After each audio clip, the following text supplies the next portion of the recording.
MSLI T V, رہنمائی بدلتی دنیا کے لیے۔ فلا هادي له وأشهد أن لا إله إلا الله وحده لا شريك له وأشهد أن محمدا عبده ورسوله أما بعد فإن خير الحديث كتاب الله وخير الهدي هدي محمد صلى الله عليه وسلم وشر الأمور محدثاتها وكل محدثة بدعة وكل بدعة ضلالة وفي رواية وكل ضلالة في النار فأعوذ بالله السميع العليم من الشيطان الرجيم من همزه ونفثه ونفخه والذين تبوأوا الدار والإيمان من قبلهم يحبون من هاجر إليهم ولا يجدون في صدورهم حاجة مما أوتوا ويؤثرون على أنفسهم ولو كان بهم خصاصة ومن يوق شح نفسه فأولئك هم المفلحون اللهم أرنا الحق حقا وارزقنا اتباعه وأرنا الباطل باطلا وارزقنا اجتنابه اللهم علمنا ما ينفعنا وانفعنا بما علمتنا وارزقنا علما رب اشرح لي صدري ويسر لي امري واحلل عقدة من لساني يفقهوا قولي۔ اس اللہ کے نام سے ابتدا جس کے ناموں کی کوئی انتہا ہی نہیں۔ ولو ان ما فی الارض من شجرة اقلام والبحر يمده من بعده سبعة ابحر ما نفدت کلمات اللہ۔ اس ذات اقدس پر کروڑوں درود و سلام ہوں جو تمام جہانوں کے لیے رحمت للعالمین بن کے آئے تھے۔ اللہم صلی علی محمد وعلی آل محمد کما صلیت علی ابراہیم وعلی آل ابراہیم انک حمید مجید وبارک علی محمد وعلی آل محمد کما بارکت علی ابراہیم وعلی آل ابراہیم انک حمید مجید۔ برادران اسلام، واجب الاحترام بزرگوں، دوستوں، عزیز ساتھیوں، لائق احترام ماؤں اور بہنوں، اللہ تبارک و تعالیٰ کا بے انتہا فضل و احسان ہے کہ اس نے ہمیں رمضان المبارک کی ان راتوں میں اس کے دین کو سننے کے لیے، سمجھنے کے لیے ذوق شوق عطا کیا۔ ابھی ہم نے نمازیں پڑھی ہیں اور ان میں بھی تقریباً 1 گھنٹہ 1.5 گھنٹہ نکل جاتا ہے، پھر اس کے بعد بھی خصوصیت کے ساتھ اللہ کے دین کے شوق، اللہ کے دین کے ذوق کے اعتبار سے یہاں جمع ہونا، یہ دراصل بہت بڑی سعادت مندی کی بات ہے، اللہ تبارک و تعالیٰ کے قرب کی بات ہے۔ اللہ تبارک و تعالیٰ نے گویا کہ خصوصیت سے تمہیں چن لیا ہے، اس بات کی علامت ہے، کیونکہ اللہ کے رسول صلی اللہ علیہ وسلم کی حدیث مبارکہ حضرت معاویہ راوی ہیں رضی اللہ عنہ، کہتے ہیں کہ من یرید اللہ بہ خیرا یفقہہ فی الدین، اللہ تبارک و تعالی جب کسی سے خیر کا ارادہ کرتا ہے، بھلائی کا ارادہ کرتا ہے، اچھائی کا ارادہ کرتا ہے تو اسے دین کی سمجھ دیتا ہے، دنیا دیتا ہے، مال دیتا ہے، نہ عیش و آرام دیتا ہے، نہ اصل اللہ تبارک و تعالی کسی سے خیر کا ارادہ کرتا ہے، بھلائی کا ارادہ کرتا ہے تو اس کی علامت یہ ہے کہ اسے دین کی سمجھ دیتا ہے، اور دین کی سمجھ دین کی محفلوں سے آئے گی، دین کی مجلسوں سے آئے گی، دینی علوم جہاں باتیں ہوتی ہیں، دینی علوم کے جہاں درسگاہیں ہیں وہاں پر پہنچنے سے ہوگی، تو یہاں آنا یہ رب العالمین کا ایک بہت بڑی آپ کے لیے عطا ہے، یہ گفٹ ہے جو رب العالمین نے دیا ہے۔ ان رمضان المبارک کی راتوں میں جیسا کہ ہماری جو سیریز چل رہی ہے کہ ایمان کو گرما دینے والے واقعات، اس حیثیت سے سب سے زیادہ میرا مقصود مطمح نظر جو ہوتا ہے وہ یہ کہ ایک قصہ آپ کو سنا دوں، نہ، اصل مطمح نظر یہ ہوتا ہے کہ اس سے جو اسباق ہمیں ملتے ہیں ان اسباق کو آپ کے ذہن نشین کروں اور اس سبق کو آپ بھی اپنی زندگی کے لیے یوں سمجھیے کہ ذہنوں کے اندر پیوست کر لیں، اور یہ نیتیں کر کے بیٹھیں کہ جو سنیں گے اس پر عمل کریں گے، اور جو سنیں گے اس پر عمل کر کے لوگوں تک پہنچائیں گے، اپنی تبدیلی کریں گے۔ آج کے دور فتن کے اندر ہمارے لیے ایک صالح ترین جماعت کی ضرورت ہے جو اللہ تبارک و تعالی کے لیے تن من دھن لگا دے، اللہ تبارک و تعالی کے لیے اپنا سب کچھ دنیا قربان کر دے، آخرت کی تیاری کے لیے منہمک ہو جائے۔ اللہ کے رسول صلی اللہ علیہ وسلم نے جس طرح اصحاب رسول اللہ صلی اللہ علیہ وسلم کی ایک جماعت تیار کی، جن کے اندر عقیدہ مضبوط تھا، جن کے اندر اخلاقیات تھے، جن کا کردار اتنا بلند تھا کہ باوجود مشرکین مکہ جانی دشمن ہونے کے بھی ان کا کوئی کردار، ان کا کوئی معاملے میں ریمارک نہ کر سکے، اس حیثیت سے عقیدے کو لے کر اٹھنے والی ایک ایسی جماعت جو آج کی اہم ترین ضرورت ہے، یہ دراصل پیغام ہے میرا ان نوجوانوں سے جو مسلسل مجھے سنتے آ رہے ہیں۔ گھٹا ٹوپ اندھیریاں ہیں، ہر طرف ذلتیں ہیں، ہر طرف گمراہیاں ہیں، بہت سے اپنوں بھی اسی کے اندر مبتلا، بہت سے غیر بھی اسی لحاظ سے کام کر رہے ہیں کہ اسلام بدنام ہو جائے، اسلام کے اندر جو جذبہ اللہ تبارک و تعالی نے رکھا ہے وہ جذبہ مان پڑ جائے۔ مسلم لڑکیاں، مسلم لڑکے، یہ آج کا جنریشن، یوں سمجھو کہ مستقبل جس کے ہاتھ میں ہے، وہ تمام کے تمام خود اسلام سے متنفر ہو جائیں، اسلام کو وہ خود سمجھنے لگیں کہ یہ دراصل 19ویں 20ویں صدی کا مرحلہ نہیں ہے کہ یہ سنبھال سکے، پرانے زمانے کی باتیں ہیں، پرانے لوگوں نے اس کو اپلائی کیا۔ آج کے دور جدید میں یہ اسلام حل نہیں ہے، اسلام اگر نافذ کر دیں گے تو فلاں ہو جائے گا، یہ ہو جائے گا، لوگ دل چھوڑ دیں گے۔ اس کے اندر کوئی تفریح نہیں ہے، اس کے اندر کوئی معاملہ ایسا نہیں ہے جو آج کی جدت کے ساتھ، جدیدیت کے ساتھ اس کے مسلسل حل کر سکے یا اس کے ساتھ وہ سفر کر سکے۔ یہ تمام مغالطے ہیں جن کو ہمیں آج کا سب سے بڑا چیلنج سمجھنا چاہیے، اور وہ چیلنج جہاں زبان سے ہوگا، میں سمجھتا ہوں زبان سے زیادہ آپ کو عمل سے دینا ہوگا۔ اللہ کے رسول صلی اللہ علیہ وسلم نے جس اخوت کو سکھایا، جس رواداری کو سکھایا، جس محبت کو سکھایا، جس حیثیت سے ایک دوسرے کو یوں بنایا کہ بنیان و مرصوص سیسا پلائی ہوئی دیوار ہو، ایک دوسرے کے مدد کے اعتبار سے، ایک دوسرے کو ترجیح دینے کے اعتبار سے، ایک دوسرے سے محبت کرنے کے اعتبار سے، ایک دوسرے کے لیے کام آنے کے اعتبار سے، سب سے اعلیٰ ترین اخلاق جناب محمد الرسول اللہ صلی اللہ علیہ وسلم نے دیا، اور اسی کو صحابہ لے کے آگے بڑھے۔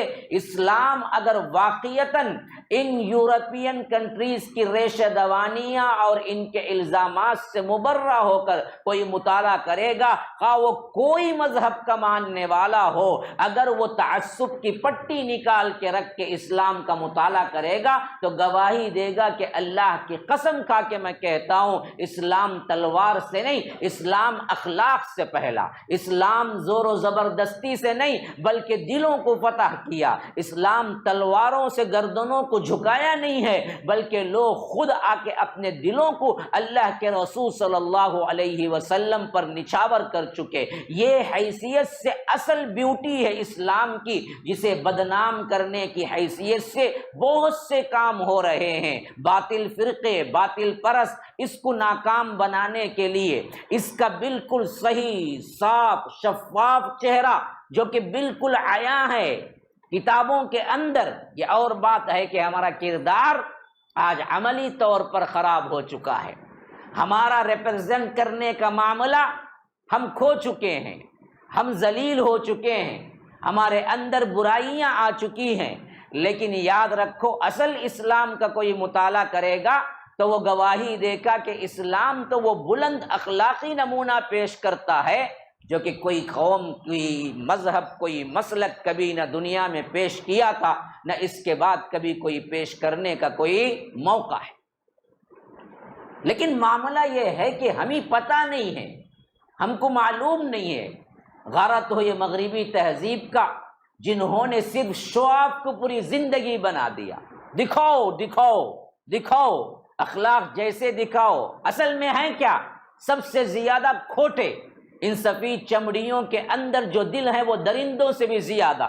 ادھر افغانستان میں بام گراؤ، ادھر مسلمانوں پہ بام گراؤ، ادھر کیا ہے لوگوں کو تنگ کرو، اور ساتھ میں کیا ہے کہیں غریبی ہے، کہیں فقیری ہے، کہیں لوگوں کو محتاجی ہے، تو وہاں جا کے پھر کیا ہے اپنے ہی نام سے کھانا تقسیم کرو، اپنے ہی نام سے مدد کے لیے کروڑوں ڈالر دو۔ یہاں یہ بھی چلتا ہے، وہاں وہ بھی چلتا ہے۔ لوگ دیکھنے والوں کو یہ تو نظر نہیں آتا اس بدبخت نے کتنے مظلوموں کے گھر اجاڑ دیے، کتنے لوگوں کو بیوہ کر دیا، کتنے بچوں کو یتیم کر دیا۔ دیکھنے میں یہ نظر آتا ہے بڑے اخلاق والے ہیں، ان کے پاس بہت تہذیب ہے، وہ لوگ لوگوں کے لیے نچھاور ہوتے ہیں۔ اگر یہ اخلاق والے واقعتاً ہوتے تو اولڈ ایج ہوم کا کوئی تصور یورپین کنٹریز میں نہیں ہوتا۔ اخلاق تو سب سے پہلے اپنے لوگوں سے ہونا چاہیے نا جی، اپنے رشتہ داروں سے ہونا چاہیے نا۔ اگر تمہارا اخلاق تمہارے باپ کو باہر کر رہا ہے، تمہارا اخلاق تمہاری ماں کو لات مار کر کیا ہے اولڈ ایج ہوم میں آپ چند سکے پھینک کے کہتے ہیں کہ آخری زمانے میں لوگ دیکھ لیں،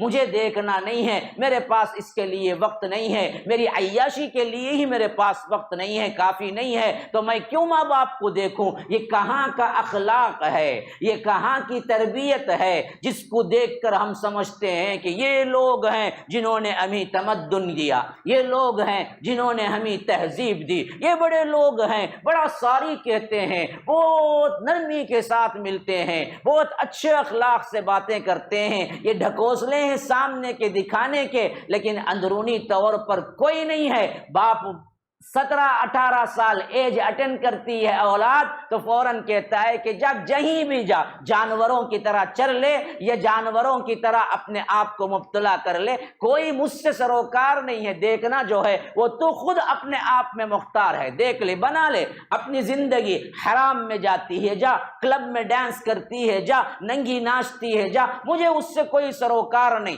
آدھی پبلک تو، میں تو آدھی محتاط اندازے کے مطابق کہہ رہا ہوں، آدھی نہیں بلکہ 90% پبلک تو امریکہ کی پتہ ہی نہیں کہ اسے باپ کون ہے۔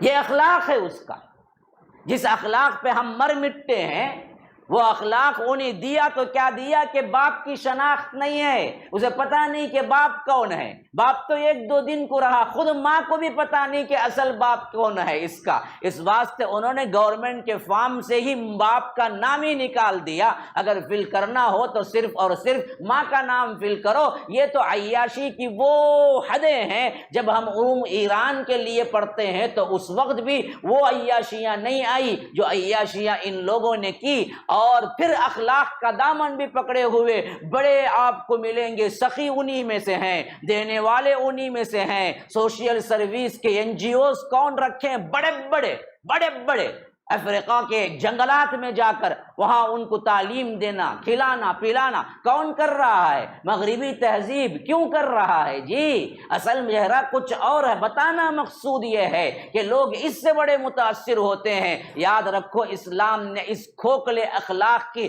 ہمارے لیے تربیت نہیں دی تھی، ہمیں جو اخلاق سکھایا وہ اتنا بلند تھا، آج بھی ایک ایک واقعہ ہمارے حرارت ایمانی کے لیے کافی ہے۔ آج میں ویسا ہی ایک آپ کے لیے ایسی سیرت لے کے آیا ہوں جن کا اخلاقی نمونہ قیامت تک کے لیے ایسا ہے کہ اس کا کوئی ثانی نہیں ہوگا، ایسا کہ خود رب العالمین نے ان کے اپنے واقعے پر مدح کی ہو اور رحمت للعالمین نے ان کے لیے دعائیں دی ہوں۔ یہ ہے اصل ایثار، یہ ہے اصل قربانی، یہ ہے ایک دوسرے سے ایڈجسٹمنٹ، یہ ہے ایک دوسرے کے لیے اپنے آپ سے زیادہ ترجیح دینا۔ اسلام نے تو یہ سکھایا ہے، کہاں چلی گئی ہماری غیرت، کہاں چلی گئی ہماری حیا، کہاں چلی گئی ہماری محبتیں؟ کیوں نہیں ہم ایک دوسرے کو ترجیح دیتے؟ کیوں نہیں ہم ایک دوسرے کے لیے مر مٹتے؟ کیوں نہیں ہم ایک دوسرے کے لیے محبت پیش کرتے؟ چھوٹی چھوٹی باتوں نے ہمیں تفرقے میں مبتلا کیا، گروہ بندیوں میں مبتلا کیا، دوستوں کے اندر دراڑیں آ گئی، یہاں تک کہ معاملہ اتنا چھوٹا ہوتا کہ اگر وہ عفو درگزر سے کام لیتا تو وہ کبھی دشمن نہ بنتا، لیکن ہمارا اپنا مزاج ہی ایسا ہو گیا کہ ہمارے مزاج کے موافق کچھ ہو تو ہم اسے دوست کہتے ہیں، ہمارے مزاج کے موافق نہیں بلکہ تھوڑی سی بھی چینجز آئے تو وہ کہتا ہے کہ یہ میرے دوستی کا لائق نہیں، لڑائیاں شروع ہو جاتی ہیں۔ برداشت کی حد نہیں ہے، کوئی بھی برداشت کا معاملہ ہم کبھی نہیں قبول کرتے، حتیٰ کہ دوست احباب میں نہیں، حتیٰ کہ مومنین مسلمین میں نہیں، حتیٰ کہ امت میں نہیں، میں تو کہتا ہوں آج کے میاں بیوی جوڑوں کے اندر بھی ایک دوسرے کو برداشت کا تحمل نہیں ہے۔ شادیاں کتنی ہوتی ہیں، اس سے زیادہ طلاق واقع ہوتی ہے، اور طلاق بھی ان میں واقع ہوتے ہیں جو اپنے آپ کو دائی و دیندار کہتے ہیں۔ ہاں، برداشت کی قوت نہیں، شوہر سے کچھ چیز سرزد ہو گئی، بیوی ماننے کے لیے تیار نہیں، چھوٹی چھوٹی 1 سال کی بچی ہے پھر بھی طلاق لینے پہ مصر ہے۔ برداشت کی قوت چلی گئی، ایک دوسرے کے لیے ایثار کی قوت چلی گئی۔ وہ صحابہ جنہوں نے اپنے آپ کو ایسے تج دیا، اللہ تبارک و تعالی نے قرآن میں ان کی مداح رکھی۔ سورہ حشر کی میں نے آیت تلاوت کی، 9 نمبر کی آیت، اللہ تبارک و تعالی انہی کے بارے میں کہتا ہے والذین تبوؤا الدار والایمان من قبلہم یحبون من ہاجر الیہم ولا یجدون فی صدورہم حاجہ مما اوتوا ویؤثرون علی انفسہم ولو کان بہم قصاصہ ومن یوق شح نفسہ فاولئک هم المفلحون۔ یا رب، کیا عکاسی ہے جو رب نے اس آیت میں کیا ہے۔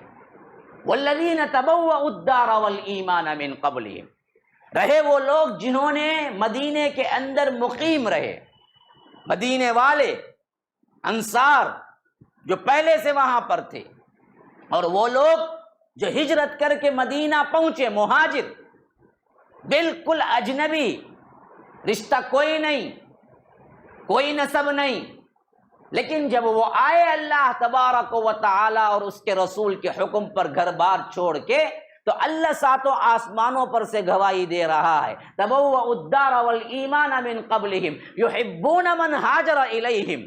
جو بھی ہجرت کر کے ان کے پاس پہنچے، انہوں نے یہ نہیں کہا کہ تم تو ہمارے وطن کے نہیں ہو، تم تو باہر کے ہو، تم اپنا رستہ ناپو، کچھ ہو سکا تو خود کیا ہے بزنس کر کے یا کچھ بھی مشکلیں اٹھا کے تم اپنی زندگی گزار لو۔ نہ، یحبون من ہاجر الیہم، ایک ایک بندہ جو ہجرت کر کے آیا وہ دل سے محبت کرنے لگے ان سے۔ اللہ کے رسول کا حکم نہیں، اللہ کے رسول کے حکم سے پہلے خود بڑھ بڑھ کے کہنے لگے اے اللہ کے رسول، یہ ہمارے بھائی ہیں، یہ ہمارے کھیت ہیں، یہ ہمارے کھجور ہیں، یہ ہمارے باغ ہیں، اے اللہ کے رسول ہمارے بھائی آئے ہوئے ہیں، سب کچھ چھوڑا ہے، ہم محبت کرتے ہیں ان سے، ہمارے درخت، ہمارے کھجور، ہمارے باغات، ان کے درمیان آدھے آدھے تقسیم کر دیں۔ اللہ کے رسول نے نہیں کہا ابھی، اللہ کے رسول نے بھائی چارہ نہیں بنایا ابھی، اس سے پہلے انصار آ گئے اللہ کے رسول صلی اللہ علیہ وسلم کے پاس اور کہا کہ ہم کو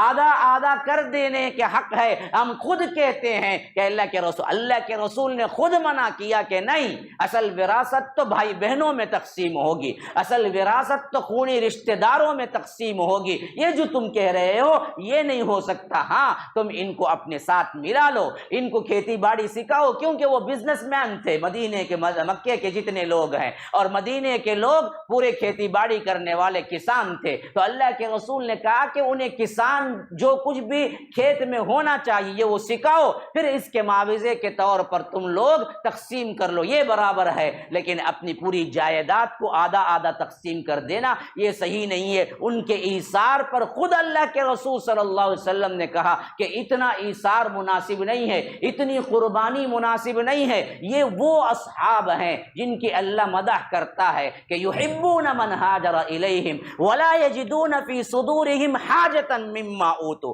کہا کہ دیکھو ان میں ایسے لوگ ہیں کہ اللہ کے رسول، یہ لوگ مکے سے آنے والے مہاجر، ان کے پاس کچھ نہیں ہے، یہ سوچ کے اللہ کے رسول انہیں اپنی عطا سے کچھ دیتے ہیں، جو مال غنیمت آتا ہے ان میں زیادہ انصار کو نہیں مہاجرین کو دیتے ہیں، اللہ نے جو دیا ہے اس میں سے مال اخراجات کے لیے وہ اللہ کے رسول مہاجرین کو دیتے ہیں، تو اللہ کہتا ہے انصار کے دل میں کبھی بھی یہ چیز نہیں آتی کہ ہم بھی صحابی وہ بھی صحابی، اللہ کے رسول نے ان کو بڑھ کے دیا اور ہم کو کیوں نہ دیا۔ وَلَا يَجِدُونَ فِي صُدُورِهِمْ حَاجَةً، جو کچھ بھی اللہ کے رسول مہاجرین کو دیتے ہیں اس میں سے ان کے دل میں کبھی کوئی حاجت نہیں آتی، کبھی کوئی ہوک نہیں اٹھتی، کبھی نفرت نہیں آتی کہ پہلے اگر اللہ کے رسول صرف ہمارے سہارے آتے تو پورا ہم کو نوازتے، یہ لوگ آ کے کیوں لے رہے ہیں۔ ہم کو نہیں ہوتا، ہمارے اپنے ساتھی، ہمارے اپنے پڑوسی، ہمارے اپنے دوست، ہمارے اپنے کزن اگر دنیا میں ایک معاملے میں اللہ کی عطا سے بڑھ گئے تو حسد شروع نہیں ہوتا، دینا کہاں، الٹا جلن، حسد، کینہ، کپٹ سے ہمارے دل بالکل جل رہے ہوتے، یہاں تک کہ بعض تو عورتیں تو اور آگے بد دعائیں دے رہے ہوتے کہ اللہ ان کو کیوں آگے کر دیا، یہ کیوں نیست و نابود نہیں۔ اللہ تبارک و تعالی محبت کا یہ معاملہ بتا رہا ہے کہ وَلَا يَجِدُونَ فِي صُدُورِهِمْ حَاجَةً مِّمَّا أُوتُوا، جو کچھ بھی اللہ کے رسول انہیں دیتے ہیں ان میں سے اپنے لیے کوئی حاجت وہ کبھی محسوس، بلکہ دل سے چاہتے کہ اللہ کے رسول انہیں اور دیں۔ اور ان میں ایسے بھی ہیں وَيُؤْثِرُونَ عَلَىٰ أَنفُسِهِمْ وَلَوْ كَانَ بِهِمْ خَصَاصَةٌ، ان میں ایسے بھی ہیں اپنے آپ کو شدید ترین ضرورت ہونے کے باوجود بھی وہ دوسروں کو ترجیح دے کے اپنے آپ کو استعمال نہیں کرتے، بلکہ وہ چیز دوسروں کو دے دیتے ہیں۔ بھوکا بیٹھے ہوئے کئی دنوں سے روزہ ہے، اپنے غلام سے کہتے ہیں کہ آج مجھے انگور کھانے کا دل چاہتا ہے۔ حضرت ابن عباس کے بارے میں آتا ہے، غلام بڑے شوق سے بھاگا جاتا ہے کہ کبھی کوئی کھانے کی فرمائش تو کی ہی نہیں، آج دراصل فرمائش کی ہے تو میں پوری کر دوں۔ بھاگا جاتا ہے، انگور لا کے رکھتا ہے، افطار کا وقت ہوتا ہے، روزہ کھولنے کے بعد انگور کھانا ہی چاہتے ہیں، دستک ہوتی ہے فقیر کی، پوچھتے ہیں کہ کون؟ کہتا ہے کہ کوئی چیز ہے، بھوکا ہوں، اللہ کے نام پہ دو۔ غلام سے کہتے ہیں کہ یہ انگور کا پورا خوشہ اٹھا کے دے دو۔ غلام کہتا ہے کہ امیر، آقا، آپ بہت دن بعد کوئی فرمائش کیے، اور وہ بھی جب وہ فرمائش پوری ہو گئی اور یہ فقیر تو کچھ بھی دے دے، آپ کے پاس دوسری بہت سی چیزیں ہیں دینے کے لیے، درہم و دینار بھی دے دے تو وہ خوش چلا جائے، یا انگور ہی دینا تھا تو کچھ انگور دے دیتے، بقیہ تو کھا لیتے۔ اللہ کے رسول صلی اللہ علیہ وسلم نے صحابہ کو یہ نہیں سکھایا، کہا کہ یہ میرے نفس کا معاملہ تھا، مجھے زیادہ چاہت تھی، لیکن معلوم ہوا کہ جب اللہ تبارک و تعالی نے کسی اور کو بھیجا تو میں چاہتا ہوں کہ میں اپنے آپ سے زیادہ اس فقیر کے لیے دوں۔ میں کا نعرہ نہیں، دوسرے کا نعرہ لگاؤ۔ مجھے کا نعرہ نہیں، تجھے کا نعرہ لگاؤ۔ یہ اصل اسپرٹ ہے اسلام کی، یہ اخوت ہے، یہ رواداری ہے۔ اسی لیے اللہ تبارک و تعالی نے ان کے شان میں کہا کہ وَيُؤْثِرُونَ عَلَىٰ أَنفُسِهِمْ وَلَوْ كَانَ بِهِمْ خَصَاصَةٌ، وہ ایثار کرتے ہیں، وہ دے دیتے ہیں، وہ قربانی کرتے ہیں۔ عَلَىٰ أَنفُسِهِمْ، باوجود ان کو ضرورت ہوتی ہے، جن کی ضرورت نہیں ہے وہ دینا کون سا کمال ہے جی؟ کھا پی کے بہت دن ایک بار فریج میں رکھا، گرم کرا، پھر کھایا، 3 دن کھایا، 4ویں دن اب آیا جی فقیر اٹھا کو دے ڈالو۔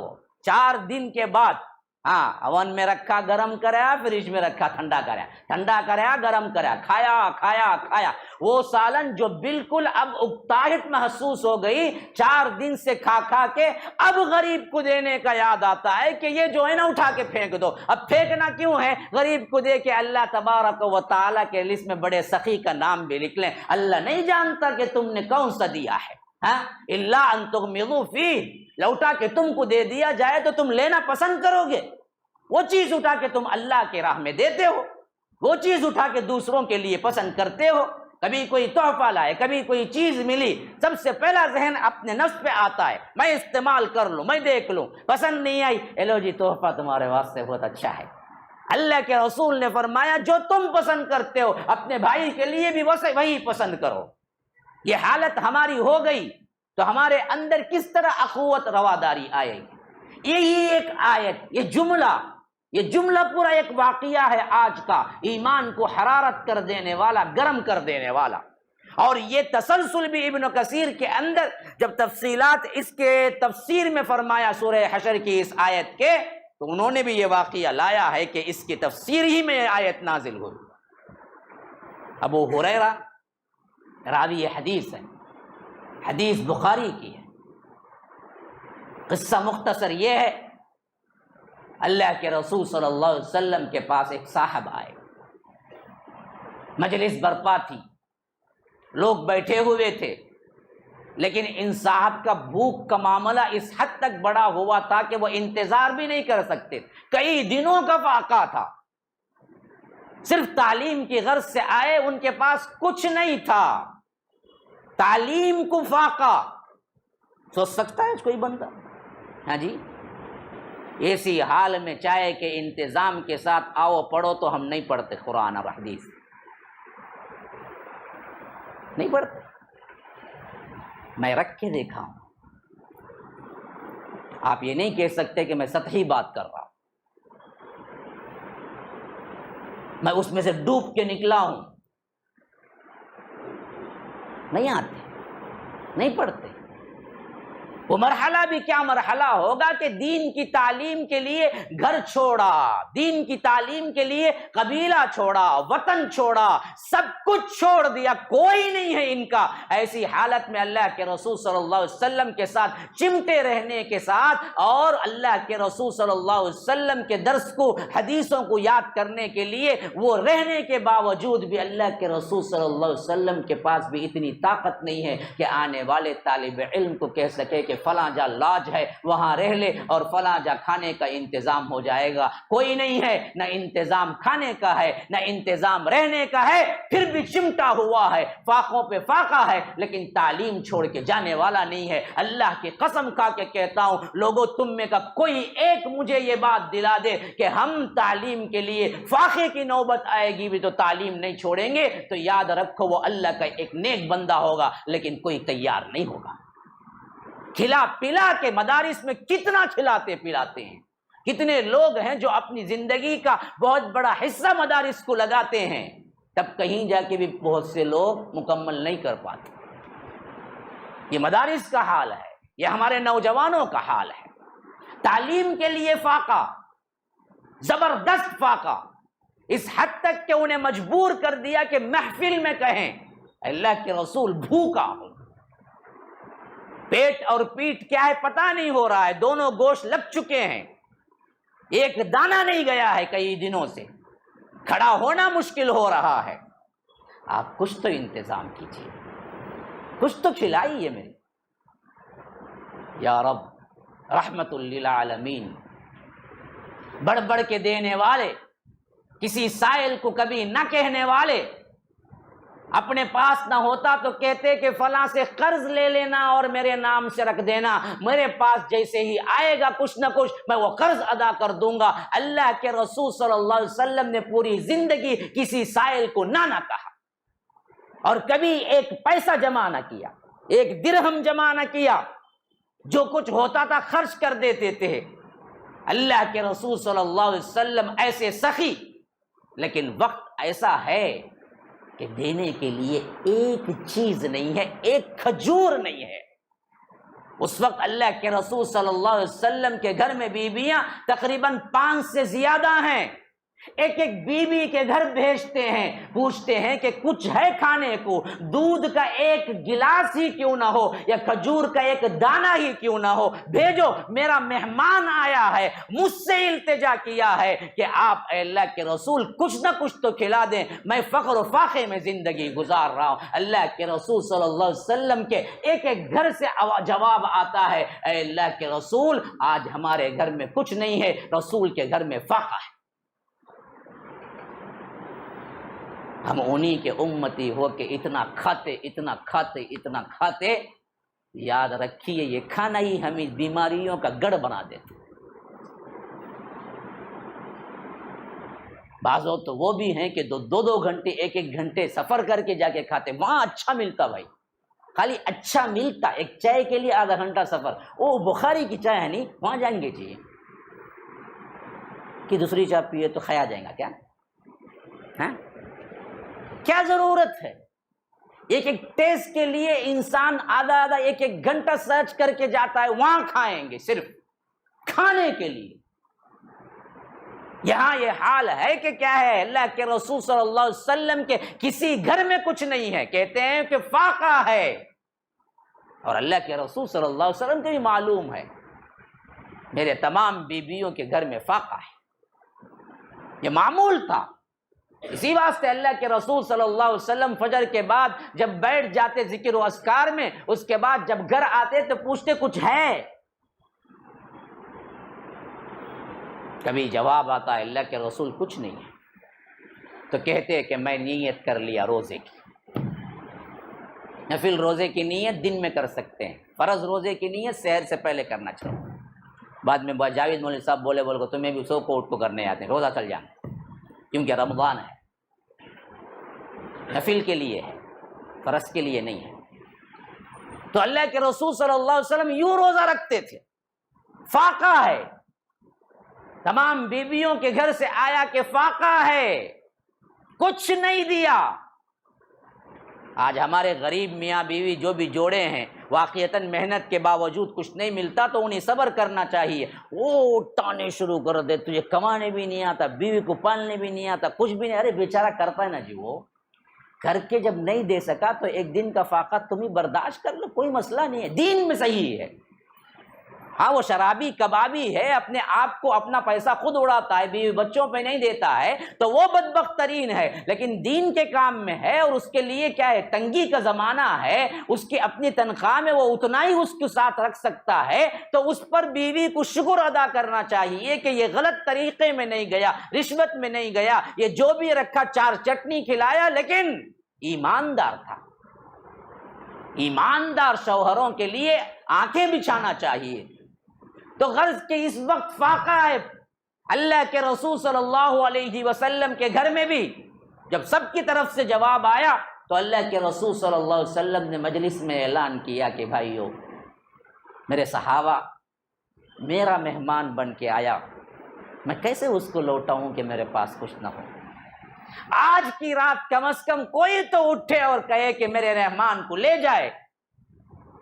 صحابہ میں بھی فاقہ ہے، ورنہ تو ایک صحابی اپنی جان دینے کے لیے تیار تھا، پروانوں کی طرح اللہ کے رسول صلی اللہ علیہ وسلم کے گرد رہتے تھے۔ صحابہ تو اپنا تن من دھن قربان کرنے کے لیے تھے، لیکن اس وقت جب مجلس میں اعلان ہو رہا تھا، صحابہ کے گھروں کا بھی یہی حال تھا، ان کے پاس بھی کچھ نہیں تھا، خود کا کھانا مشکل ہو رہا تھا، مہمان کو کھلائیں کیا؟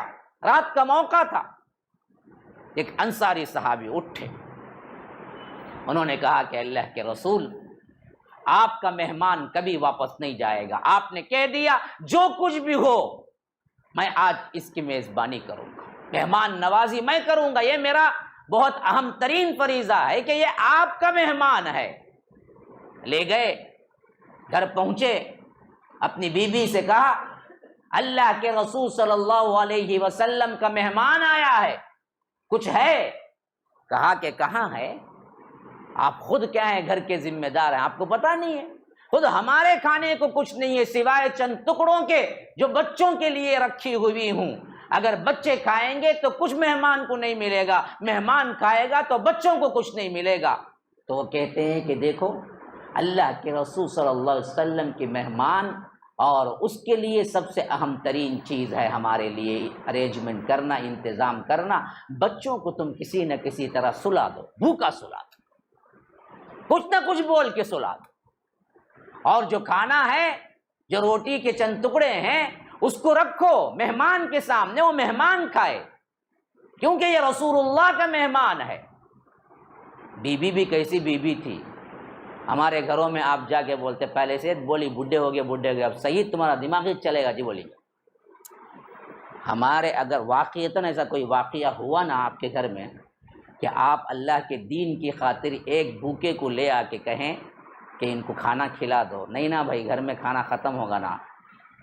بچیاں کے واسطے رکھوں پرواہ نہیں جی، بچیاں وہ بھوکے رکھو، ان کو کھلا دو. کیا جی دیوانے ہوگی کہ عقل پہلے سے کمزور تمہاری، اب صحیح میں تمہیں دیوانے ہوگی رشتہ بولے. ہماری بیویاں خاص یہی بولے. ہاں، دین ایمان کا وہ ذوق دیکھا ہی نہیں نا جی، وہ حلاوت دیکھی ہی نہیں نا، وہ سسٹم، وہ معاشرہ، وہ سوسائٹی دیکھی ہی نہیں نا، تو پاگل ہی بولیں گے. لیکن وہ بیوی بھی کیا ہے، اطاعت رسول اور اللہ کے رسول صلی اللہ علیہ وسلم کی مہمان کی عزت اور ایثار اور قربانی کا واقعتاً جانتی تھی کہ رتبہ کیا ہے.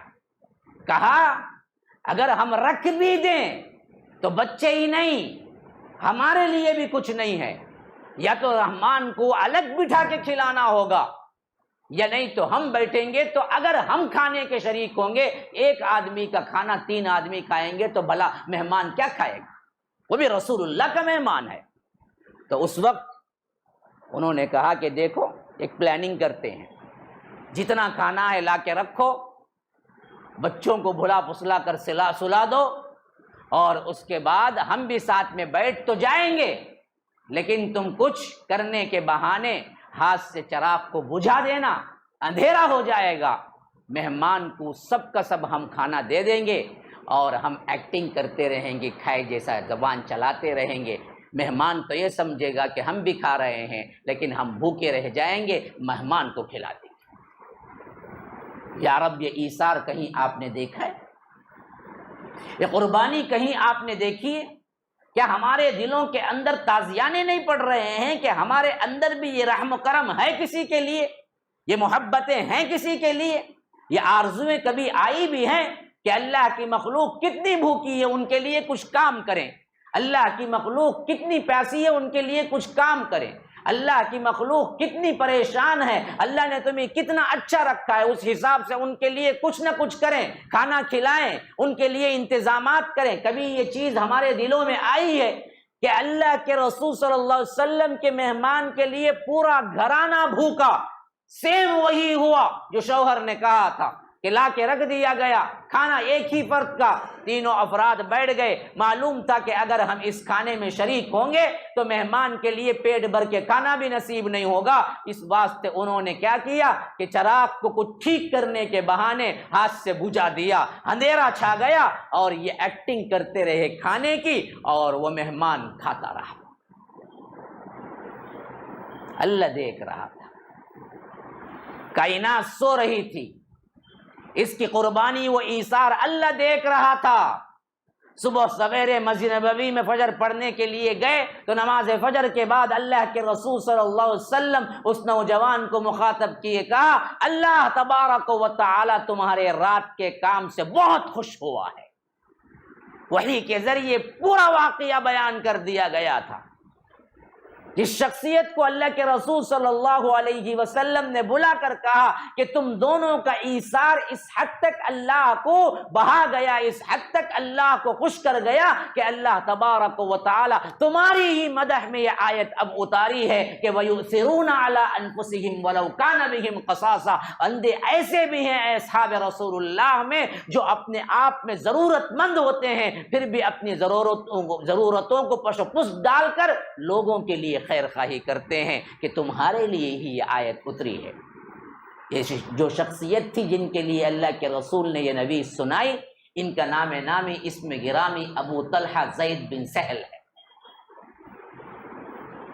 بڑے نامور صحابی ہیں. ایثار قربانی اللہ کی راہ میں دینے کے سلسلے میں کئی نادر واقعات ان سے جڑے ہوئے ہیں. یہ میں نے ابتدا کی ہے. انصار کے صحابہ میں سے ایک ممتاز ترین صحابی ابو طلحہ، یہ نام کو نہ بھولنا. ایک ہے طلحہ بن عبید اللہ، یہ الگ ہیں، یہ عشرۃ المبشرہ کے ہیں. ابو طلحہ انصاری ہیں. ابو طلحہ اللہ کے رسول صلی اللہ علیہ وسلم نے جب دعوت حق کا آغاز کیا تھا اور اس وقت مدینے والے پہلے طور پر 6 افراد اسلام قبول کیے. یہ 11 ہجری 11 نبوت کا واقعہ تھا. جب یہ پلٹے تو اسی وقت انہوں نے بھی سن کے اسلام قبول کیا، اور ان کے اسلام لانے کا واقعہ بھی بڑا ہی ایمان کو حرارت، ایمان کو گرم کر دینے والا ہے. ابو طلحہ انصار کے نوجوانوں میں بڑے خوبصورت تھے اور بہت ہی رنگین مزاج بھی تھے، جیسا ایک نوجوان ہوتا ہے، جیسے ہمارے نوجوان بیٹھے ہوئے، کھاتے پیتے گھرانے کے تھے، پیسہ بھی تھا، اچھی صورت شکل بھی تھی،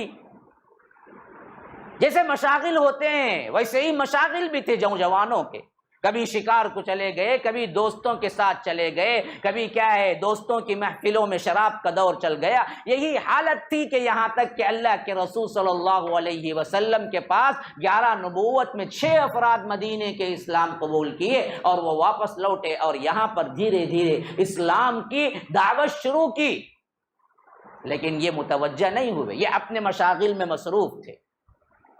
ایسے ہی میں معلوم ہوا کہ مدینے کے اندر ایک بہت بہترین سلیقہ مند عورت ہے تو بیوہ، لیکن ہے بہت ہی خوبصورت اور بہت ہی اخلاق کے اعتبار سے بلند، انہیں بہا گئی۔ ہاں ہمارے معاملے میں بھی ہوتا ہے نا جی، کبھی کبھی بعض لوگ پوچھتے بھی، لو کر کو شادی کرے جا گا مولوی صاحب، سنو سنو سنو اس واقعے کو سنو، دل سے بہا گئی، انہوں نے پیغام نکاح دیا۔ دیکھو دیکھو کس طرح، ابھی اسلام نہیں قبول کیے ہیں، ابھی جاہلیت کا زمانہ ہے، لیکن اس میں بھی یہ اتنے سعید الفطرت سلیم الفطرت تھے کہ یہ نہیں دیکھا کہ یہ بیوہ ہے، دیکھا کہ یہ اچھی ہے، اخلاق والی ہے، بہا گئی ہے، آگے گئے۔ ہاں ہم بہت نعرے مارتے ہیں کہ ہم کیا ہیں، فلاں کرتے ہیں، یہ کرتے ہیں، وہ پہلا نکاح کون سے بیوہ سے کرتا؟ بولو، بیٹھے ہوئے ہاتھ اٹھا ہمیں بیوہ سے کریں گے، انہیں نہیں تبھی گھر میں تماچے ماری ہیں، کیا رہے ہوگا تجھے، لنگڑا ہے، لولا ہے، اندھا ہے، کانا ہے، کائی کو رے بیوہ؟ ہاں مزاج دیکھو، مزاج بدل گیا، حالانکہ یہ چیز کوئی قبیح نہیں ہے، کوئی بری نہیں ہے۔ تو انہوں نے پیغام بھیجا، میں تم سے نکاح کرنا چاہتا ہوں، چوری چھپی آشنائی کرنے لگے، لیٹر دینے لگے، میسیجز، نا اس وقت بھی لوگوں کے پاس اخلاق تھا تو یہ اخلاق تھا، آج اس سے بھی ہم گئے گزرے۔ ہاں بھائی دیکھیے، ایک بہت اہم ترین آپ کے لیے اصول دے رہا ہوں، دیکھیں کہیں کسی وقت کسی کی ایک جھلک دیکھ لینے سے، بری نیت سے نہیں بلکہ ایک جھلک دیکھ لینے کے بعد اپنے دلوں کے اندر جذبہ محسوس کرے محبت کا، غلط نہیں ہے، غلط تو وہ ہے جو آگے چل کے ہوتا ہے، یہ غلط نہیں ہے، یہ انسانی فطرت ہے، اللہ نے یہ چیز دی ہے، یہ کشش مرد و عورت میں رکھی ہے۔ غلط تو وہاں سے ہوتا ہے جہاں تم اس کے ساتھ تعلق پیدا کرتے ہو۔ اگر واقعتاً بہا گئی، واقعتاً نکاح کے لیے تم سنجیدہ ہو، ٹائم پاسنگ نہیں ہے، ادھر ادھر صرف کیا ہے، اپنے منہ مارنے کے لیے، اپنے جذبات کی تسکین کے لیے، فحاشی اور ریانی کے لیے، جنسی حیوانگی کے لیے نہیں ہے، واقعتاً تم سنجیدہ ہو تو پھر ان کے ماں باپ سے بات کرو، انہیں بتاؤ کہ میں سب سے بہتر آپ کی بیٹی کو رکھوں گا، نکاح کے لیے کوششیں کرو، وہ نہ مانے تو دوست احباب کے ذریعے کوششیں کرو، وہ ڈائریکٹ لڑکی سے بات چیت کر کے اپنے معاملات کو حل نہ کرو، یہ چیز اصل میں قباحت ہے، یہاں سے فحاشی شروع ہوئی۔ ہمارے نوجوان سب کے سب اسی کا شکار ہے۔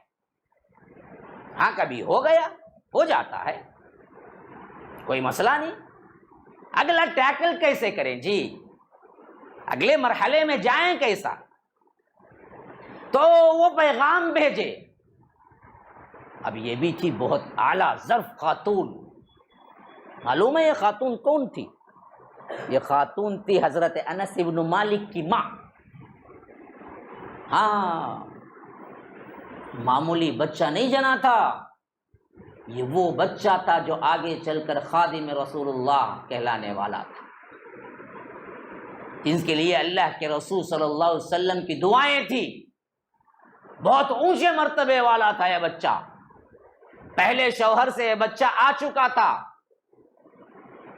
انس بن مالک، اور وہ بڑا ہونے تک انہوں نے کوئی نکاح نہیں کیا، اپنے بچے کو پالنے کے لیے کبھی کسی نکاح کو ترجیح نہ دیا۔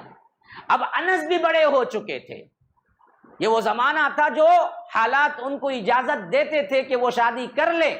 ایسے وقت میں ابو طلحہ پیغام بھیجتے ہیں، وہ پیغام لے کر جب وہ جواب پوچھتے ہیں تو حضرت انس بن مالک کی ماں، جن کا نام نامی اسم گرامی ام سلیم ہے، ام سلیم بنت ملحان، بڑی پیاری صحابیہ ہے۔ ابھی اللہ کے رسول صلی اللہ علیہ وسلم مدینہ نہیں آئے ہیں، اسلام قبول کر چکے ہیں حضرت مصعب بن عمیر کے ہاتھوں پہ۔ یہ اللہ کے رسول صلی اللہ علیہ وسلم مدینہ آنے سے پہلے کا واقعہ ہے۔ تو ام سلیم کہتے ہیں کہ آپ جیسا بااخلاق شخص نکاح کا پیغام دیتا ہے تو میں بھی ٹھکرانا نہیں چاہتی، لیکن یاد رکھو تمہارے اور ہمارے درمیان ایک بہت بڑی خلیج ہے، ایک بہت بڑی رکاوٹ ہے۔ تم ایک لکڑی کے بت کو پوجا کرنے والے ہو، میں ایک اللہ رب العالمین کو ماننے والی ہوں، میں موحد تم مشرک، ہم دونوں کا نکاح کیسے ہوگا؟ ابھی وہ احکام نہیں آئے کہ مشرک اور موحد سے نکاح نہیں ہوگا، اس سے پہلے ہی اپنی عقل سے پہنچ گئے اس وقت تک جو احکام بعد میں آئے۔ وَلَا تَنْكِحُوا الْمُشْرِكَاتِ حَتَّى يُؤْمِنْ وَلَأَمَةٌ مُؤْمِنَةٌ خَيْرٌ مِّن مُشْرِكَةٍ وَلَوْ أَعْجَبَتْكُمْ وَلَا تُنْكِحُوا الْمُشْرِكِينَ حَتَّى يُؤْمِنُوا وَلَعَبْدٌ مُؤْمِنٌ خَيْرٌ مِّن مُشْرِكٍ وَلَوْ أَعْجَبَكُمْ أُولَٰئِكَ يَدْعُونَ إِلَى النَّارِ وَاللَّهُ يَدْعُو إِلَى الْجَنَّةِ وَالْمَغْفِرَةِ بِإِذْنِهِ وَيُبَيِّنُ آيَاتِهِ لِلنَّاسِ لَعَلَّهُمْ يَتَذَكَّرُونَ۔ اللہ بعد میں یہ اتارا حکم کہ دیکھو مشرک مرد کبھی بھی کیا نہیں ہو سکتا، تم لوگ کوئی عورت جو مسلمان ہے اس سے نکاح نہ کراؤ، اور مردوں سے کہا کہ تم کبھی بھی کسی مشرکہ سے نکاح نہ کرو۔ وَلَوْ أَعْجَبَكُمْ، اس کی خوبصورتی، اس کا مال، اس کا حسب، اس کا نسب، اس کی ادائیں، اس کی نزاکتیں تمہیں تعجب میں کیوں نہ ڈال دیں، تبھی بھی مت کرو نکاح۔ آج ہمارے نوجوان بھاگتے ہیں نا گوری چمڑی کے پیچھے، ان کی اداؤں کے پیچھے۔ اولئک یدعون الی النار، یہ لوگ آگ کی طرف بلاتے ہیں۔ واللہ یدعو الی الجنۃ والمغفرۃ باذنہ، اللہ تبارک و تعالی اپنے اذن سے تمہیں مغفرت اور جنت کی طرف بلاتا ہے۔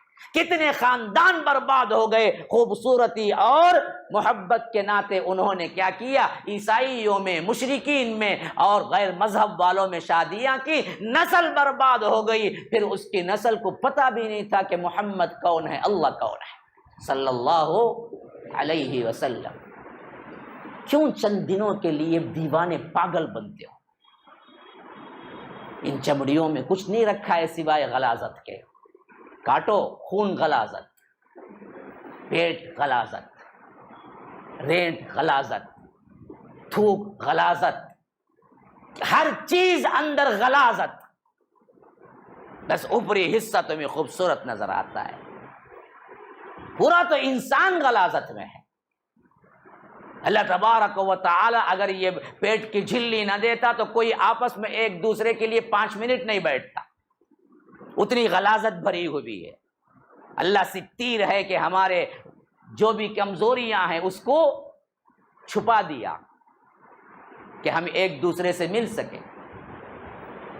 2 دن نہ نہاؤ غلاظت، 2 دن ایک ہی کپڑے پہنو بدبو، کون سی چیز ہے؟ اس کے پیچھے اسلام چھوڑ دیتے ہیں بہت سے نوجوان، ایمان چھوڑ دیتے ہیں، بہت سی لڑکیاں اسلام چھوڑ دیتی ہیں، ایمان چھوڑ دیتی ہیں۔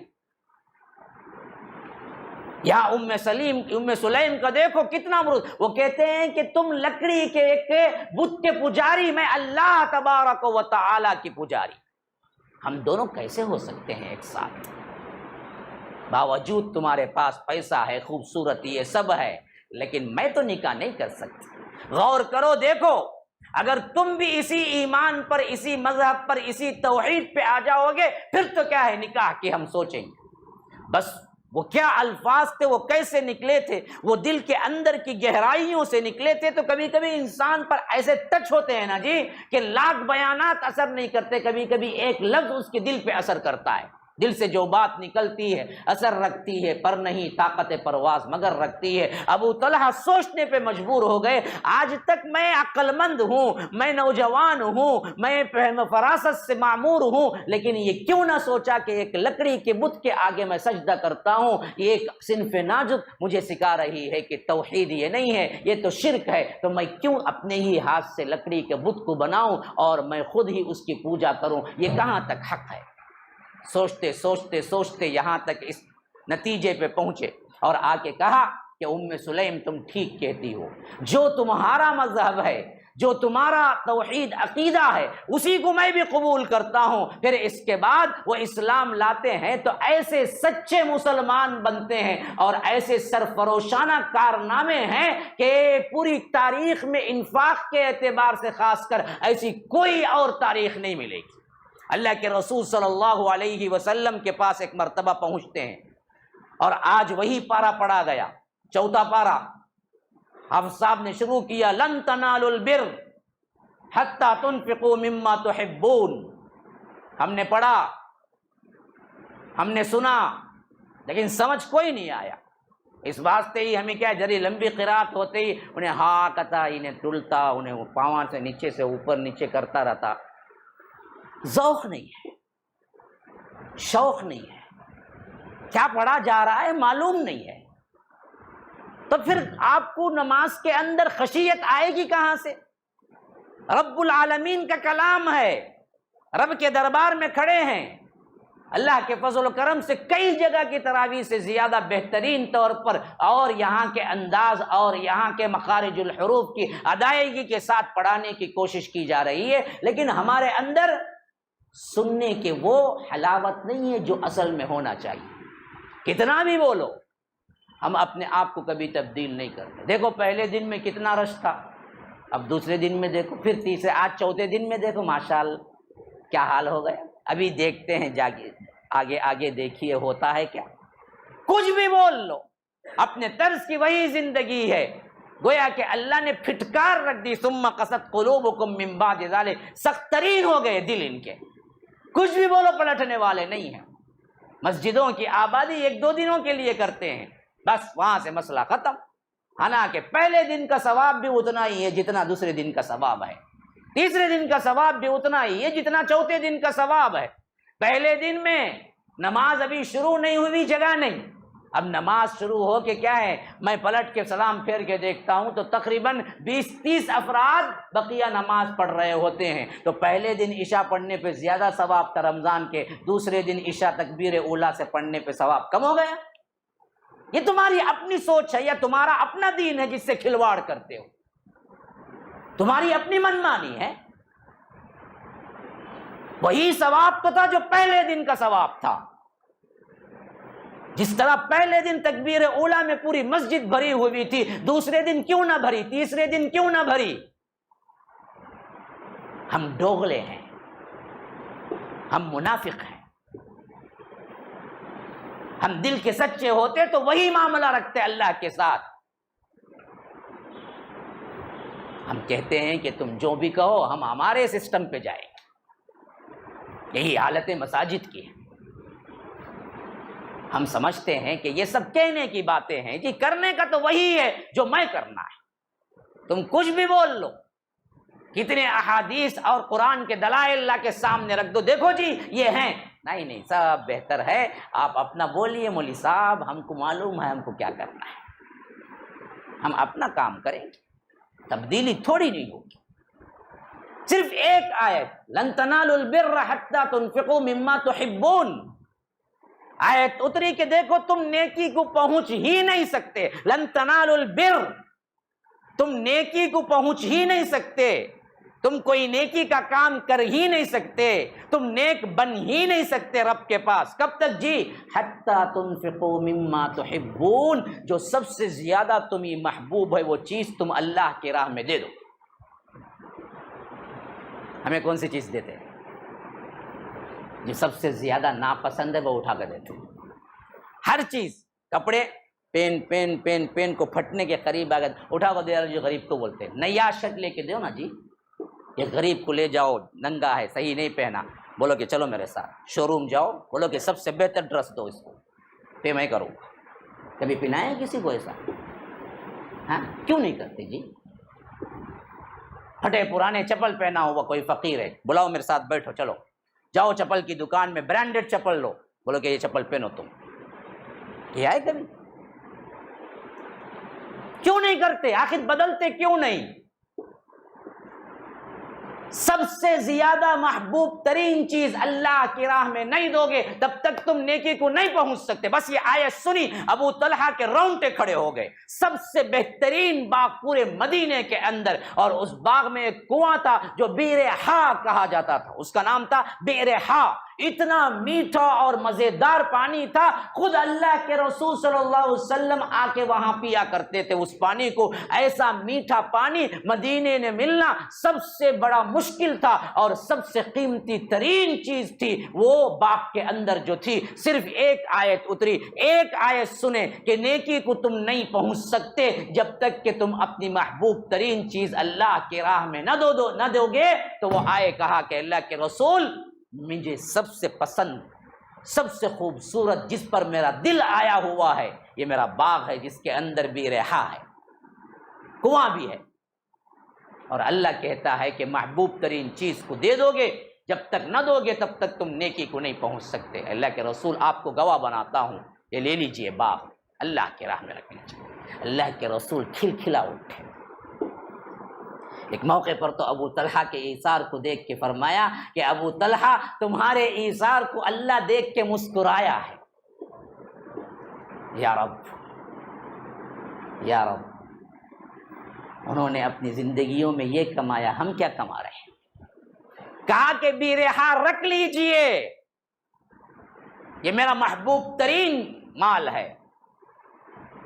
اگلا جملہ اللہ کے رسول نے کیا فرمایا پتہ ہے؟ اچھا تم اللہ کی راہ میں دے رہے ہو؟ کہا کہ ہاں اللہ کے رسول۔ کہا کہ یہ پورا کا پورا اپنے رشتہ داروں میں تقسیم کر دو، تمہیں دوہرا اجر ملے گا۔ ہم دیے تو کیا بولتے؟ باہر دیں گے، نام ہوگا۔ ہمارے لوگ زیادہ تر رشتہ داروں کو نہیں، ماں کو بھوکا رکھتا، باہر بڑے لمبے لمبے اس کے چرچے ہوتے، انہیں بہت دیتا بول کے۔ بیوقوف، دینا ہے تو پہلے ماں کی خدمت کر، پہلے بہنوں کی خدمت کر، رشتہ داروں میں غریب دیکھ کہاں پہنچنا ہے۔ تیرے زکوٰۃ کے مستحقین رشتہ داروں میں ہیں تو ان کو جا دے، اس پر دوہرا اجر ملے گا۔ انہوں نے کہا کہ اگر ہم سے کہا جائے آپ آئیں میرے پاس، ایک 50,000 لے کے آؤ مولوی صاحب، بھائی تمہارے گھر میں رشتہ دار ہیں غریب، آؤ مولوی صاحب آئیں، جاؤ جا کے ان میں تقسیم کر دو۔ میں بولا تو کیا بولیں گے؟ کائی کو جا کو تقسیم کرنا، وہ مجھے معلوم، میرا میں نہیں دیتا ان کو، میں رکھ لیتا ہوں۔ ہاں تو انہوں نے کہا کہ اللہ کے رسول آپ کے حکم کی تعمیل، رشتہ داروں میں تقسیم کر دیتا ہوں، مسئلہ ختم۔ کیسے کیسے واقعات انہی کی زندگی میں یہ بڑے پیارے تھے، تو اللہ کے رسول کبھی کبھی ان کے گھر جاتے تھے۔ ہاں کیونکہ اصل میں کیا ہے، اللہ کے رسول کی پردادی سلمہ جو تھی نا، جہاں اللہ کے رسول صلی اللہ علیہ وسلم کے دادا آ کر شادی کیے تھے، بنو نجار کا قبیلہ، ان کی نسل تھی ام سلیم، تو ایک طرح سے خالہ لگتی تھی۔ تو اللہ کے رسول صلی اللہ علیہ وسلم کبھی کبھی ان کے گھر جایا کرتے تھے۔ ایسے ماحول میں عجب مسئلہ تھا کہ چھوٹے بچے کئی تھے جو اپنے بچپن ہی میں وفات پا گئے، ام سلیم کے۔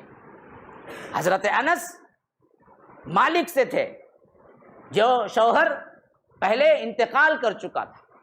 ابو طلحہ کی شادی کے بعد بچے ہوئے، لیکن چھوٹے بچپنے میں کئی بچے انتقال ہو گئے۔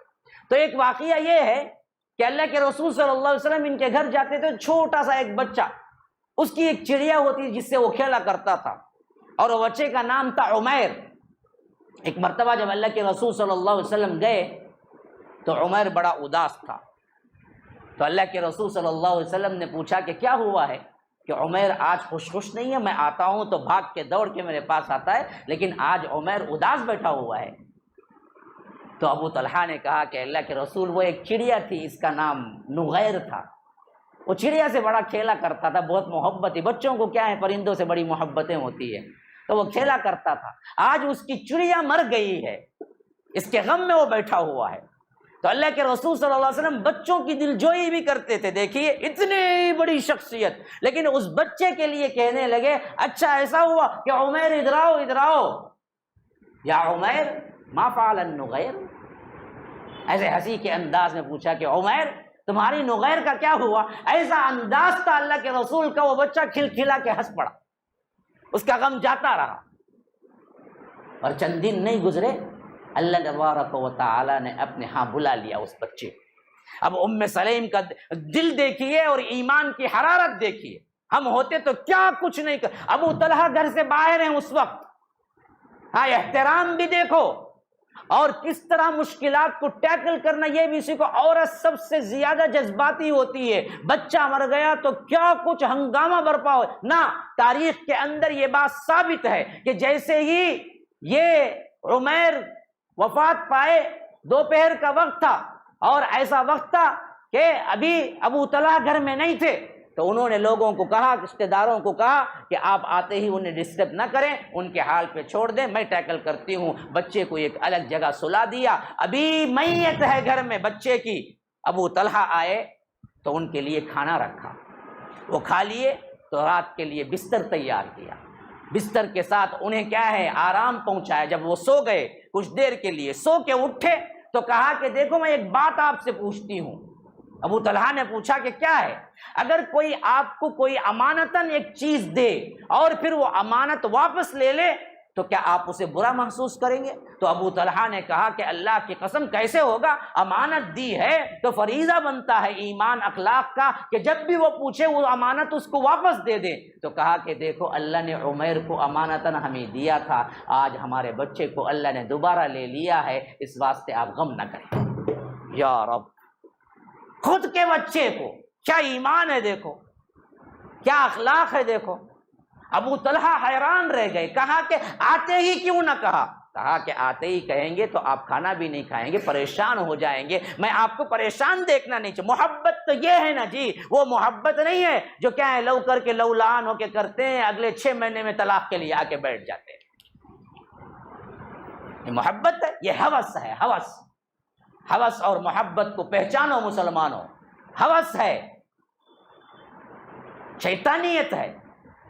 اللہ کے رسول صلی اللہ علیہ وسلم کے پاس پہنچتے ہیں صبح سویرے فجر میں، کہتے ہیں کہ اللہ کے رسول میری بیوی نے ایسا کیا ہے کہ میں سوچ بھی نہیں سکتا، میری اولاد مر گئی اور وہ بھی مجھے نہ بتایا، اور میرے لیے اچھائی کا سامان کیا، بستر تیار کیا، کھلایا، پھر اس کے بعد مجھے بتایا کہ یہ چیز میں آپ کو بتانا چاہتا ہوں کہ اے اللہ کے رسول یہ کام میری بیوی نے کیا ہے. اللہ کے رسول نے کہا کہ واقعتاً بہت اچھا کیا، یاد رکھو اللہ اس کی برکت میں تمہیں ایک اور بیٹا دے گا، اور ہم امید کرتے ہیں کہ اس سے اللہ تبارک و تعالیٰ تمہیں برکتوں سے مالا مال کرے گا. اس رات جب ملاپ ہوا تو کہتے ہیں کہ اسی ملاپ سے اللہ نے ایک بیٹا دیا جس کا نام عبداللہ رکھا. ابو طلحہ نے یہی ایک بیٹا تھا جو آگے نسل ابو طلحہ کی جتنی چلی پورے کے پورے عبداللہ بن ابو طلحہ سے چلی. ایک ایک واقعہ ہمارے اندر جھنجھوڑ دینے والا ہے. اللہ کی راہ میں دو، بے فکر ہو کے دو. یاد رکھو مسلمان، تمہاری زندگی کامیاب ہونا ہے تو دینا ہے، ایمان مضبوط ہونا ہے، نفاق سے دور ہونا ہے، دینا ہے. اور دینے میں رشتہ داروں کا خیال رکھو، جمانا نہیں ہے. یاد رکھو اللہ کے رسول صلی اللہ علیہ وسلم نے فرمایا ایمان اور بخالت دونوں ایک جگہ جمع نہیں ہو سکتے. بخیل ہوگا تو ایمان نہیں ہوگا، ایمان ہوگا تو بخیل نہیں ہوگا. ترمذی کی روایت کیا. تو مسلمانوں یہ رمضان المبارک کا مہینہ ہے، دل کھول کے دو، غریبوں میں بھی دو، مسکینوں میں بھی دو، اللہ کی راہ میں دو، اداروں کو دو، جو بھی ہے دو. سائنس کے مت رکھو. اگر ابو طلحہ اس طرح نہ دیتے اللہ کی راہ میں تو آج میں ان کی تاریخ آپ کے سامنے بیان نہیں کر رہا ہوتا. دینے سے انہوں نے اپنی زندگی میں جاویدانی پالی، ایسی زندگی پائی کہ ان کے لیے ہمیشہ سے کیا ہے رحمتوں اور برکتوں کے نزول کے لیے دعائیں ہوتی رہیں. یہ چیز آپ لوگوں کے ذہنوں میں ہونا چاہیے کہ جمانا کوئی کمال نہیں ہے، دینا بہت بڑا کمال ہے، سخی بننا بہت بڑا کمال ہے. سخاوت و ایمان ایک جگہ ہے، بخالت اور ایمان ایک جگہ نہیں ہو سکتے۔